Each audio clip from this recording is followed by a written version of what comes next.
প্রিয় ছাত্রছাত্রীরা, আশা করি তোমরা সবাই ভালো আছো। এই ভিডিওটিতে আমি তোমাদের ক্লাস 9-এ 202 পাতার 15 অধ্যায়ের ত্রিভুজ ও চতুর্ভুজের পরিসীমা ও ক্ষেত্রফল এই চ্যাপ্টার থেকে কিছু অঙ্ক করে দেখাবো। তার আগে তোমাদের কিছু ফর্মুলা জানতে হবে, যে ফর্মুলাগুলো তোমরা মোটামুটি 7-8-এ কিছু শিখেছো। সেরকম কিছু ফর্মুলা, যেমন আমি একটা ছবি আঁকছি, দেখো।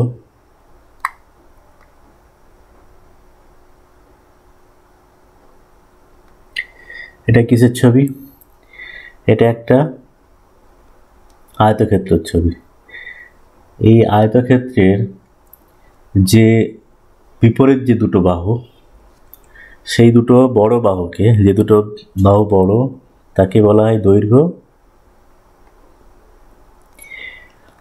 মানে এইটা দৈর্ঘ্য আর এটা হলো দৈর্ঘ্য। একই রকমভাবে ছোট যে দুটো বাহু, সেই দুটো বাহুকে বলা হচ্ছে প্রস্থ। মানে এই বাহুটা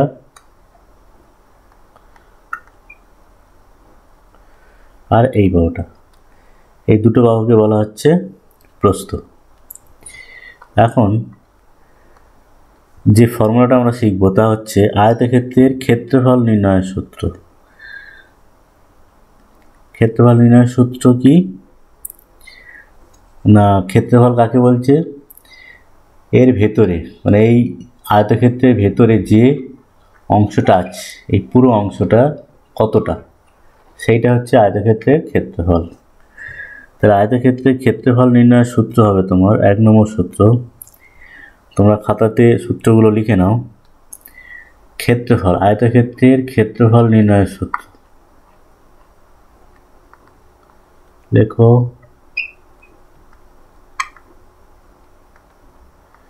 আয়তক্ষেত্রের ক্ষেত্রফল দৈর্ঘ্য গুণ প্রস্থ। অর্থাৎ একটা আয়তক্ষেত্র, তার দৈর্ঘ্য এবং প্রস্থ যদি দেওয়া থাকে, তাহলে সেই আয়তক্ষেত্রের ক্ষেত্রফল আমরা বের করতে পারি এই ফর্মুলা দিয়ে, দৈর্ঘ্য ইন্টু প্রস্থ। দৈর্ঘ্যের সঙ্গে যদি প্রস্থ আমরা গুণ করি, তাহলে আয়তক্ষেত্রের ক্ষেত্রফল বেরোবে। 2 নম্বর সূত্র, এটাও তো আমরা শিখেছো 5, 6, 7, 8। সেটা হচ্ছে পরিসীমা, আয়তক্ষেত্রের পরিসীমা। পরিসীমা নির্ণয়ের সূত্র কি? 2 উইদিন ব্র্যাকেটের মধ্যে ইন্টু দৈর্ঘ্য প্লাস প্রস্থ। এটা হচ্ছে তোমাদের আয়তক্ষেত্রের পরিসীমা। পরিসীমা মানে কোনটা? এই যে আয়তক্ষেত্রের 4টে বাহু আছে, সেই 4টে বাহুর মোট যোগফলের যে দৈর্ঘ্য, তাকে বলা হয় পরিসীমা। অর্থাৎ কোনো একটা আয়তাকার ক্ষেত্র, তার চারপাশের যে বেড়া, এই যে বেড়াটা, যেটা আমি দেখো, এই চারপাশের বেড়াটার মোট দৈর্ঘ্যকে বলা হচ্ছে তার পরিসীমা। সেই পরিসীমা বের করার সূত্র হচ্ছে 2 ইন্টু দৈর্ঘ্য প্লাস প্রস্থ। অর্থাৎ দৈর্ঘ্য আর প্রস্থর যোগফল, তার সঙ্গে যদি 2 দিয়ে গুণ করি আমরা, তাহলে আয়তক্ষেত্রের প্রস্থ পাবো। 3 নম্বর একটা সূত্র এখান থেকে তোমরা শিখবে, সেটা হচ্ছে কর্ণের দৈর্ঘ্য। কর্ণের দৈর্ঘ্য, কর্ণটা কি বলছে না, আয়তক্ষেত্রে দেখো 4টে শীর্ষবিন্দু, এই একটা শীর্ষবিন্দু, এই একটা শীর্ষবিন্দু, এই একটা, এই একটা। এই 4টে শীর্ষবিন্দুর যে কোনো দুটো শীর্ষবিন্দুকে যদি আমরা যুক্ত করি, তো মনে করো এই একটা শীর্ষবিন্দু, এর সঙ্গে যদি আমরা একটা এই শীর্ষবিন্দুটা যুক্ত করি, তাহলে আমরা যেটা পাবো তাকে বলা হচ্ছে আয়তক্ষেত্রের কর্ণ। আয়তক্ষেত্রের কর্ণ। দুটি বিপরীত শীর্ষবিন্দুকে যদি যুক্ত করা হয় একটি সরল রেখা দ্বারা, তাহলে তাকে বলা হচ্ছে কর্ণ। এখান থেকে এটা যুক্ত করো, তাহলে এই সরল রেখাটাকে বলা হবে কর্ণ। আমরা যে কোনো আয়তক্ষেত্রের দুটো কর্ণ পেতে পারি, এবং দুটো কর্ণে দেখো, মানে এদিক থেকে একটা কর্ণ, আর তোমরা যদি এদিক থেকে আরেকটা আঁকো, তাহলে আমরা এরকম আরেকটা কর্ণ পেতে পারি। আয়তক্ষেত্রের ক্ষেত্রে কিন্তু দুটি কর্ণের দৈর্ঘ্যই সমান হবে। অর্থাৎ একটা কর্ণের দৈর্ঘ্য বের করা মানে অন্য কর্ণের দৈর্ঘ্য আমরা পেয়ে যাব। তাহলে আয়তক্ষেত্রে কর্ণের দৈর্ঘ্য বের করার সূত্র কি তোমরা লিখে নাও। তোমাদের বইয়েতেও আছে, দেখবে 205 পাতায় আছে। আয়তক্ষেত্রের ভুল বললাম, 202 পাতায় আছে। কর্ণের দৈর্ঘ্য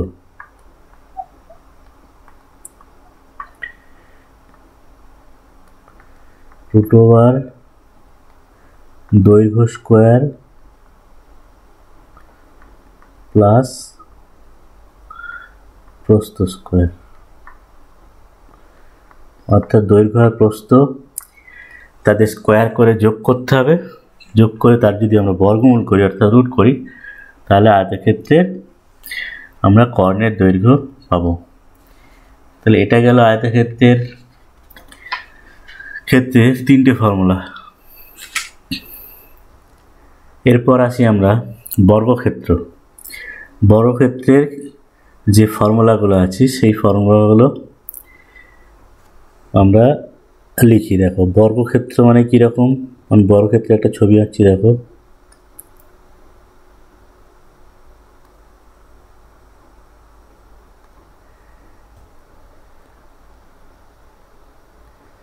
এই হলো তোমার একটা বর্গক্ষেত্র।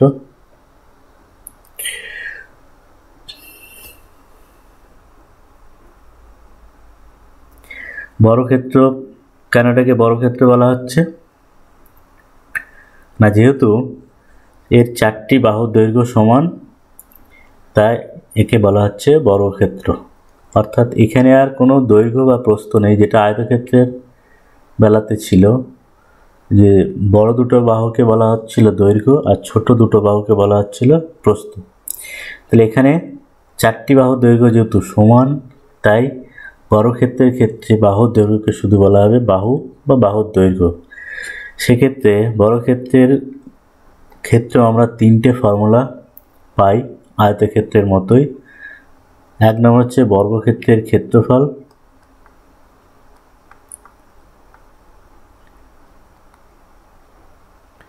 বর্গক্ষেত্রের ক্ষেত্রফল সেটা হচ্ছে বাহু ইন্টু বাহু বা বাহু স্কোয়ার। কেউ যদি বাহু স্কোয়ার লেখে তাহলে অসুবিধা নেই, বাহু ইন্টু বাহু বা বাহু স্কোয়ার। অর্থাৎ বর্গক্ষেত্রের যে বাহুর দৈর্ঘ্য দেওয়া থাকবে সেই বাহুর দৈর্ঘ্য যদি আমরা বর্গ করি তাহলে বর্গক্ষেত্রের ক্ষেত্রফল পাবো। ক্ষেত্রফল মানে ভেতরে কতটা জমি আছে, একটা বর্গাকার জমি, তার ভেতরে কতটা জমি আছে সেটাকে বলা হয় ক্ষেত্রফল। 2 নম্বর সূত্র কী হবে, বর্গক্ষেত্রের পরিসীমা। ঠিক সেম, বর্গক্ষেত্রের পরিসীমার সূত্র কী হবে, বর্গক্ষেত্রের 4টি বাহু, প্রত্যেকটা বাহুর দৈর্ঘ্য সমান, তাই বর্গক্ষেত্রের পরিসীমা অর্থাৎ 4টি বাহুর মোট দৈর্ঘ্য 4 ইন্টু বাহু। 4 দিয়ে যদি বাহুর দৈর্ঘ্যকে গুণ করি আমরা, তাহলে আমরা বর্গক্ষেত্রের পরিসীমা পাবো, অর্থাৎ 4টি বাহুর মোট যোগফল। 3 নম্বর সূত্র হচ্ছে বর্গক্ষেত্রের কর্ণের দৈর্ঘ্য। বর্গক্ষেত্রের কর্ণের দৈর্ঘ্য, আয়তক্ষেত্রের মতো বর্গক্ষেত্রেরও 2টি কর্ণ থাকবে এবং 2টি কর্ণের দৈর্ঘ্যই সমান হবে। এই যে বিপরীত শীর্ষবিন্দুগুলো যোগ করলে যেটা পাবো তাকে বলা হচ্ছে কর্ণ। কর্ণের দৈর্ঘ্য বের করার সূত্র হলো √2 ইন্টু বাহু, √2 ইন্টু বাহুর দৈর্ঘ্য। অর্থাৎ কোনো বর্গক্ষেত্রের বাহুর দৈর্ঘ্য যদি দেওয়া থাকে তাহলে সেই বাহুর দৈর্ঘ্যের সঙ্গে যদি আমরা √2 গুণ করি তাহলে কর্ণের দৈর্ঘ্য পাবো। এরপর আমরা চলে আসি ত্রিভুজে। দেখো এখানে আমি 3টে ত্রিভুজের ছবি এঁকেছি এবং প্রত্যেকটা ত্রিভুজ কিন্তু এক একটা নাম আছে। যেমন প্রথম ত্রিভুজ যেটা আছে, প্রথম ত্রিভুজটা 1 নম্বর ত্রিভুজ, এটা যদি আমি 1 নম্বর ত্রিভুজ, এটা এই 1 নম্বর ত্রিভুজকে বলা হচ্ছে সমকোণী ত্রিভুজ। কেন সমকোণ না, যেহেতু এটা 90 ডিগ্রি কোণ, তাই এটাকে বলা হচ্ছে সমকোণী ত্রিভুজ। 2 নম্বর ত্রিভুজটা হচ্ছে সমবাহু ত্রিভুজ, প্রত্যেকটা বাহুর দৈর্ঘ্য সমান। আর 3 নম্বর ত্রিভুজটা হলো বিষমবাহু ত্রিভুজ। দেখো এখানে 3 নম্বর ত্রিভুজে কোনো বাহুর সঙ্গে কোনো বাহুর সমান নয়, অর্থাৎ 3টে বাহু পরস্পরের সঙ্গে অসমান, সেজন্য একে বলা হচ্ছে বিষমবাহু ত্রিভুজ। আরও অনেক রকমের ত্রিভুজ হয়, তো এখানে মূলত এই 3 ধরনের ত্রিভুজ যদি তোমরা জানো এবং এর ফর্মুলা জানো, তাহলে ত্রিভুজের ক্ষেত্রে যে অঙ্কগুলো এখানে থাকবে সেই অঙ্কগুলো তোমরা করতে পারবে। তো ত্রিভুজের ক্ষেত্রে একই রকমভাবে পরিসীমা বের করার সূত্র পাবে। দেখো, যদি এটাকে এ মনে করো প্রথম ত্রিভুজের ক্ষেত্রে, আর এটা মনে করো সি, আর এটা বি, তাহলে এই সমকোণী ত্রিভুজের ক্ষেত্রে ক্ষেত্রফল নির্ণয়ের সূত্র 1 নম্বর, সমকোণী ত্রিভুজের, এগুলো তোমরা 206 পেজে পাবে তোমাদের বইয়ে। সমকোণী ত্রিভুজের অর্থাৎ যে ত্রিভুজটার একটা কোণ সমান সেই সমকোণী ত্রিভুজের ক্ষেত্রফল আমরা বের করতে পারি। এই সূত্রগুলো তোমরা লেখো। ত্রিভুজের, সমকোণী ত্রিভুজের ক্ষেত্রফল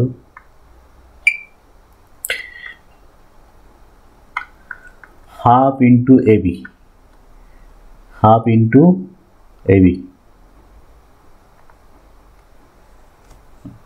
ভালো করে লিখি।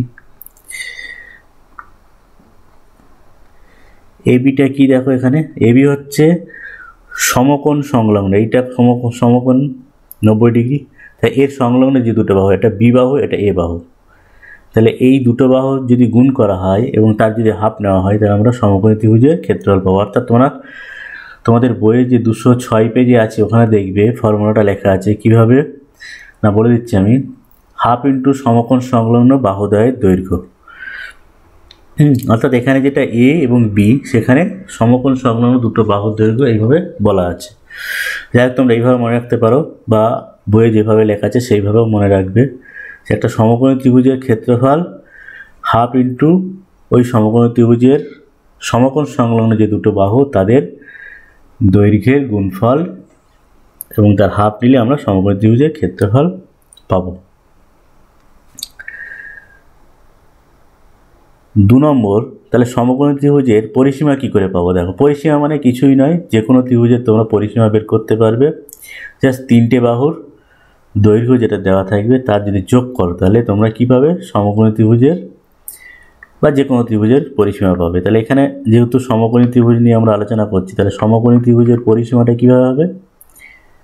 3টে বাহুর যেটা দেওয়া আছে দৈর্ঘ্য, সেই 3টে বাহুর দৈর্ঘ্য যোগ করলে আমরা পরিসীমা পেয়ে যাব, এ প্লাস বি প্লাস সি। বা যে কোনো ত্রিভুজের ক্ষেত্রে মনে করো এটার দৈর্ঘ্য দেওয়া আছে এ, এটা বি, আর এটা সি, তাহলে এর পরিসীমা 2 নম্বর ত্রিভুজ যেটা বলছি, 2 নম্বর ত্রিভুজ, সেই 2 নম্বর ত্রিভুজের পরিসীমা হবে এ প্লাস বি প্লাস সি। বা এটাও মনে করো এটা এ, এটা বি, আর এটা সি, তাহলে 3 নম্বর ত্রিভুজেরও পরিসীমা হবে এ প্লাস বি প্লাস সি। অর্থাৎ যে কোনো ত্রিভুজে 3টি বাহুর দৈর্ঘ্য দেওয়া থাকলে সেই ত্রিভুজের আমরা পরিসীমা বের করব 3টি বাহুর দৈর্ঘ্য যোগ করে। এটা গেল সমকোণী ত্রিভুজের ক্ষেত্রফল এবং পরিসীমা নির্ণয়ের সূত্র। এরপরে যেটা আসবো আমরা, সেটা হচ্ছে সমবাহু ত্রিভুজের ক্ষেত্রফল কিভাবে বের করব। দেখো, এখানে একটা সমবাহু ত্রিভুজ আছে, 3টি বাহুর দৈর্ঘ্য সমান, তাই একে বলা হচ্ছে সমবাহু ত্রিভুজ।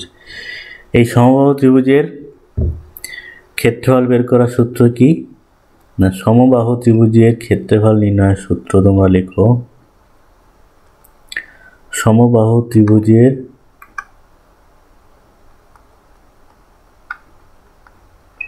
ক্ষেত্রফল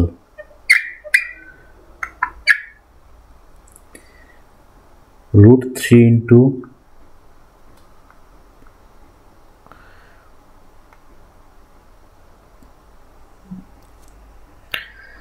√3/4 ইন্টু বাহু স্কোয়ার। কেন এখানে বাহু স্কোয়ার বলা হচ্ছে? দেখো, বর্গক্ষেত্রের মধ্যে, বর্গক্ষেত্রে যেমন 4টি বাহুর দৈর্ঘ্য সমান ছিল, তাই সেখানে দৈর্ঘ্য প্রস্থ কিছু বলা হচ্ছিল না, শুধু বাহু বলা হচ্ছিল। ত্রিভুজের ক্ষেত্রেও তাই, এখানে ত্রিভুজের 3টি বাহুর দৈর্ঘ্য সমান, সেই জন্য একেও কি বলা হবে? বলা হবে শুধু বাহু বলা হবে। তাহলে সমবাহু ত্রিভুজের ক্ষেত্রফল নির্ণয়ের সূত্র হচ্ছে √3/4 ইন্টু বাহু স্কোয়ার।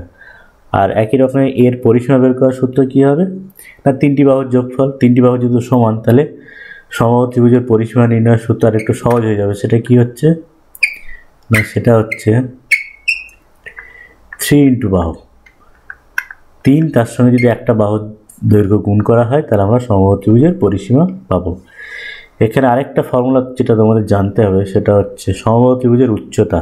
উচ্চতা মানে দেখো ত্রিভুজের তিনটে শীর্ষবিন্দু, এ একটা শীর্ষবিন্দু, এ একটা শীর্ষবিন্দু আর এই একটা শীর্ষবিন্দু। এই তিনটে শীর্ষবিন্দু থেকে তিনটে শীর্ষবিন্দু যে কোনো একটি থেকে যদি আমরা বিপরীত বাহুর ওপরে মধ্যবিন্দু পর্যন্ত সরলরেখা টানি তাহলে তাকে বলা হবে ত্রিভুজের সমবাহু ত্রিভুজের উচ্চতা। যে কোনো ত্রিভুজের উচ্চতা আমরা টানতে পারি। এখানে যেহেতু সমবাহু ত্রিভুজ নিয়ে আলোচনা করছি তাহলে সেক্ষেত্রে কী হবে না, আবার বলছি দেখো, মনে করো এই শীর্ষবিন্দু থেকে আমরা বিপরীত বাহুর মধ্যবিন্দু পর্যন্ত বা মধ্যবিন্দু না হলেও যদি লম্ব টানা হয়, সমবাহু ত্রিভুজের ক্ষেত্রে কী হবে, এটা সবসময় মধ্যবিন্দুতে গিয়ে যাবে, অর্থাৎ এই শীর্ষবিন্দু থেকে যে সরলরেখাটা টানা হবে সেটা বিপরীত বাহুর মধ্যবিন্দু পর্যন্ত যাবে এবং এটাকে বলা হচ্ছে সমবাহু ত্রিভুজের উচ্চতা। এবং এরকম তিনটে আমরা উচ্চতা টানতে পারি। এখান থেকে এই একটা উচ্চতা হবে আর এখান থেকে এই একটা উচ্চতা আমরা টানতে পারি এবং প্রত্যেকটা উচ্চতার দৈর্ঘ্য কী হবে, সমান হবে, যেহেতু এটা সমবাহু ত্রিভুজ। তাহলে সমবাহু ত্রিভুজের উচ্চতা নির্ণয়ের সূত্র তোমরা লেখো। সমবাহু ত্রিভুজের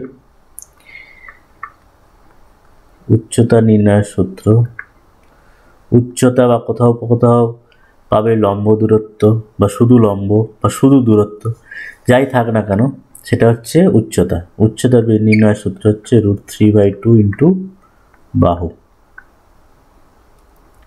√3/2 ইন্টু বাহু। তাহলে এই গেল তোমাদের সমবাহু ত্রিভুজের ক্ষেত্রে তিনটি ফর্মুলা।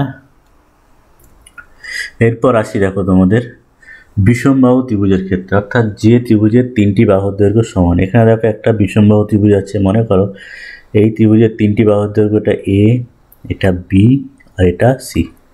তাহলে এক্ষেত্রে এই ত্রিভুজের ক্ষেত্রফল এবং পরিসীমা কীভাবে বের করবে? পরিসীমা তো খুব সহজেই তোমরা বের করতে পারবে। পরিসীমা কী করে বের করবে না, এই বিষমবাহু ত্রিভুজের পরিসীমা বের করবে তিনটি বাহুর যোগফল, অর্থাৎ এ plus B plus C. A B C যদি এই বিষমবাহু ত্রিভুজের তিনটি বাহুর দৈর্ঘ্য হয় তাহলে এর পরিসীমা হবে এ প্লাস বি প্লাস সি। পরিসীমা মানে ত্রিভুজের যে মোট তিনটে বাহু তার মোট যোগফল। এবার 2 নম্বর ফর্মুলা যেটা তোমরা বের করতে হবে সেটা হচ্ছে এর ক্ষেত্রফল কি করে বের করবে। এর ক্ষেত্রফলটা কি করে বের করবে না, ক্ষেত্রফল বের করার সূত্র হচ্ছে তোমরা লেখো √s into s minus a into s minus b into s minus c। এখানে দেখো এসগুলো কি না, এসটা হচ্ছে অর্ধ পরিসীমা, এস হচ্ছে অর্ধ পরিসীমা। সেটা কি করে বের করো অর্ধ পরিসীমা না, বিষমবাহু ত্রিভুজের যদি ক্ষেত্রফল বের করতে হয় তাহলে তার অর্ধ পরিসীমা বের করতে হয়, অর্থাৎ তিনটি বাহুর যোগফল। সেই তিনটি বাহুর যোগফলকে যদি আমরা 2 দিয়ে ভাগ করি তাহলে যেটা পাবো সেটা হচ্ছে ত্রিভুজের অর্ধ পরিসীমা, যেটা এখানে আমরা এস দিয়ে সাধারণত চিহ্নিত করি। তাহলে এখানে সেই এসটা এখানে লেখা হচ্ছে।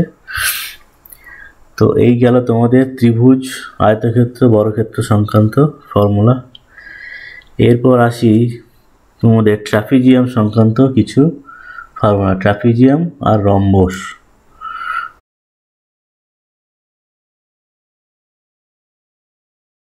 এই দুটো বাহু পরস্পর সমান্তরাল আর এই দুটো বাহু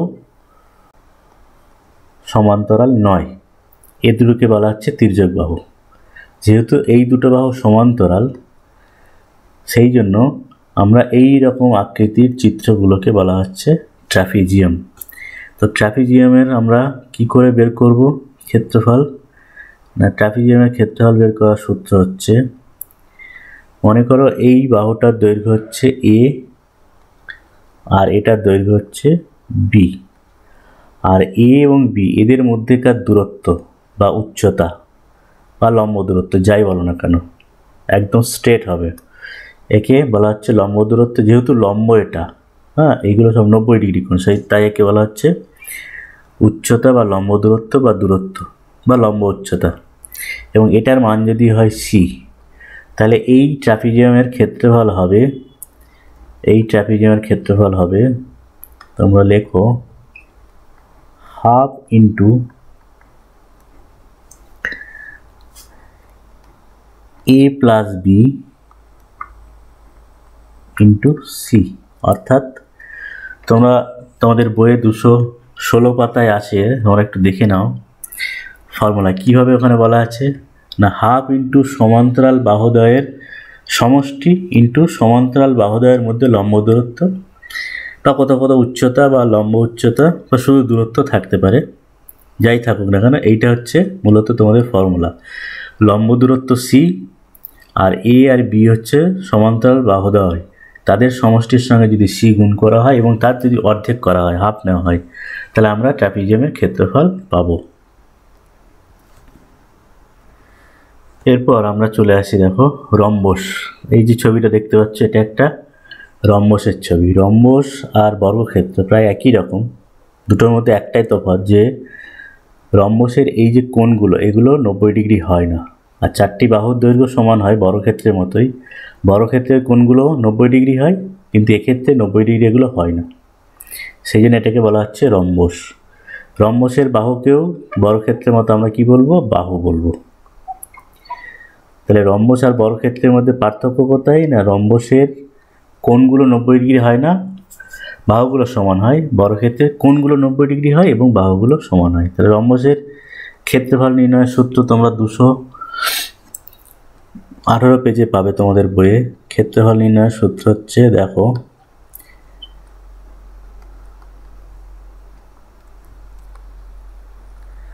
হাফ ইন্টু কর্ণদ্বয়ের গুণফল। রম্বসের ক্ষেত্রফল নির্ণয়ের সূত্র হচ্ছে হাফ ইন্টু কর্ণদ্বয়ের গুণফল। কর্ণ মানে এই যে বিপরীত শীর্ষবিন্দুগুলো যোগ করলে যে দুটি সরলরেখা পাবো আমরা, তাকে বলা হচ্ছে কর্ণ। মনে করো এটা হচ্ছে এই কর্ণের দৈর্ঘ্য এ আর এই কর্ণের দৈর্ঘ্য বি, তাহলে এই রম্বসের ক্ষেত্রফল হবে half into A B. A R B গুণ করে যদি আমরা হাফ করি, তাহলে আমরা রম্বসের ক্ষেত্রফল পাবো। তো এই গেল তোমাদের এই চ্যাপ্টারের যে ফর্মুলাগুলো ছিল, সেই ফর্মুলা তোমরা ভিডিওটি বারবার দেখবে, ফর্মুলাগুলো মুখস্থ করবে, বইয়েতেও আছে। দেখে এখান থেকে যে অঙ্কগুলো আছে সেগুলো তোমরা করার চেষ্টা করবে। অঙ্কগুলো আছে তোমাদের 220 পেজে 15.1-এ। তো পরের ভিডিওতে তোমাদের কিছু অঙ্ক করে দেখাবো। এই ভিডিওটা এই পর্যন্ত, ধন্যবাদ।